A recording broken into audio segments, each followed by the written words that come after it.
Pasca gelaran Piala AFF 2020, Timnas Indonesia tak bisa berlama-lama beristirahat lantaran bakal banyak agenda pertandingan yang harus mereka jalani. Pasca Piala AFF 2020, Shin Tae-yong diharuskan mempersiapkan timnya untuk melakoni beberapa agenda uji coba yang dijadwalkan oleh FIFA.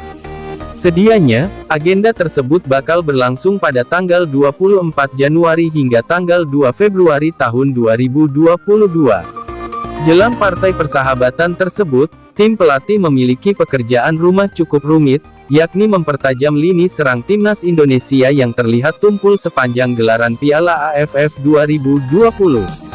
Hal itu bahkan disampaikan langsung oleh Shin Tae-yong pasca babak final Piala AFF 2020 melawan Thailand beberapa waktu lalu. Memang di tim kami posisi yang paling lemah itu striker. Di Liga Indonesia posisi striker banyak diisi orang asing yang banyak dipakai, ucap Shin Tae-yong. Untuk mengatasi hal ini, pelatih asal Korea Selatan tersebut meminta PSSI segera mengurus proses naturalisasi Ragnar Oratmangun, pemain depan Liga Belanda berdarah Indonesia agar bisa memperkuat timnas. Menurut laporan dari eksekutif PSSI, Hassani Abdul Ghani, upaya menjadikan Ragnar Oratmangun menjadi WNI masih terus bergulir sampai saat ini.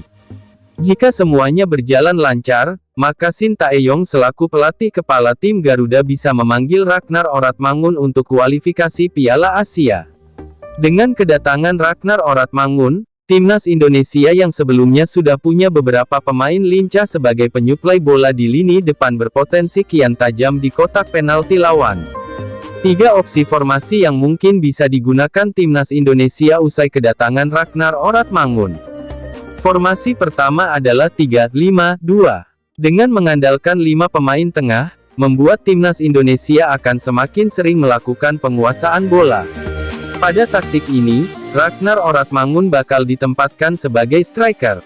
Sebagai seorang second striker, Ragnar Oratmangun bisa lebih leluasa bergerak menjemput bola ke belakang. Selain itu, kemampuan melepaskan tembakan jarak jauh yang mumpuni, bakal jadi senjata rahasia Timnas Indonesia saat terjadi deadlock. Berikutnya adalah taktik 4-2-3-1, formasi yang hanya membutuhkan satu striker sehingga otomatis pos ini akan ditempati oleh Ragnar Oratmangun.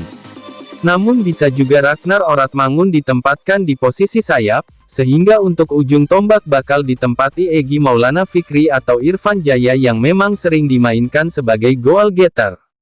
Meski bakal jadi striker tunggal, namun peran Ragnar Oratmangun tidak hanya mencetak gol melainkan jadi pemantul serta pembuka ruang agar para second line dari sisi winger bisa masuk melakukan penetrasi.